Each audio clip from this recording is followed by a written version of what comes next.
Aujourd'hui, le 21 janvier 2025. Première lecture. Cette espérance, nous la tenons comme une ancre sûre et solide. Lecture de la lettre aux Hébreux. Frères, Dieu n'est pas injuste. Il n'oublie pas votre action, ni l'amour que vous avez manifesté à son égard, en vous mettant au service des fidèles, et en vous y tenant.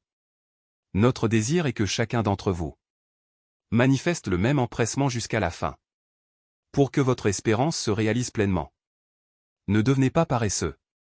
Imitez plutôt ceux qui, par la foi et la persévérance, obtiennent l'héritage promis. Quand Dieu fit la promesse à Abraham, comme il ne pouvait prêter serment par quelqu'un de plus grand que lui, il prêta serment par lui-même. Et il dit : Je te comblerai de bénédictions, et je multiplierai ta descendance. Et ainsi, par sa persévérance, Abraham a obtenu ce que Dieu lui avait promis. Les hommes prêtent serment par un plus grand qu'eux. Et le serment est entre eux une garantie qui met fin à toute discussion.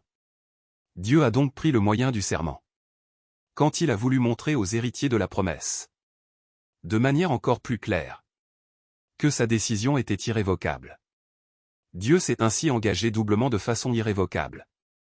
Et il est impossible que Dieu ait menti. Cela nous encourage fortement. Nous qui avons cherché refuge dans l'espérance qui nous était proposée et que nous avons saisi. Cette espérance, nous la tenons comme une ancre sûre et solide pour l'âme.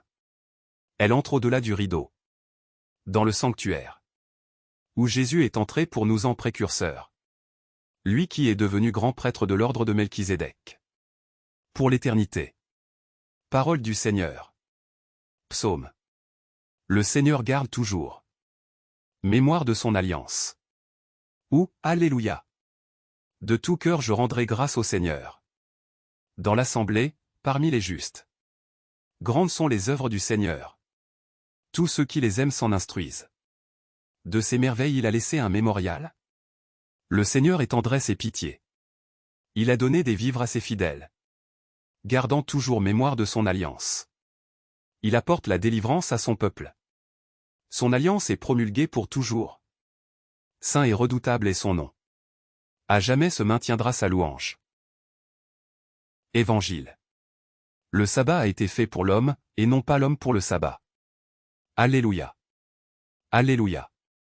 Que le Père de notre Seigneur Jésus-Christ ouvre à sa lumière les yeux de notre cœur, pour que nous percevions l'espérance que donne son appel. Alléluia. Évangile de Jésus-Christ selon saint Marc. Un jour de sabbat, Jésus marchait à travers les champs de blé. Et ses disciples, chemin faisant, se mirent à arracher des épis. Les pharisiens lui disaient : Regarde ce qu'ils font le jour du sabbat. Cela n'est pas permis. Et Jésus leur dit : N'avez-vous jamais lu ce que fit David, lorsqu'il fut dans le besoin et qu'il eut faim, lui-même et ceux qui l'accompagnaient ? Au temps du grand prêtre Abiatar, il entra dans la maison de Dieu et mangea les pains de l'offrande, que nul n'a le droit de manger, sinon les prêtres. Et il en donna aussi à ceux qui l'accompagnaient. Il leur disait encore : Le sabbat a été fait pour l'homme, et non pas l'homme pour le sabbat. Voilà pourquoi le Fils de l'homme est maître, même du sabbat. Acclamons la parole de Dieu. Louange à toi Seigneur Jésus.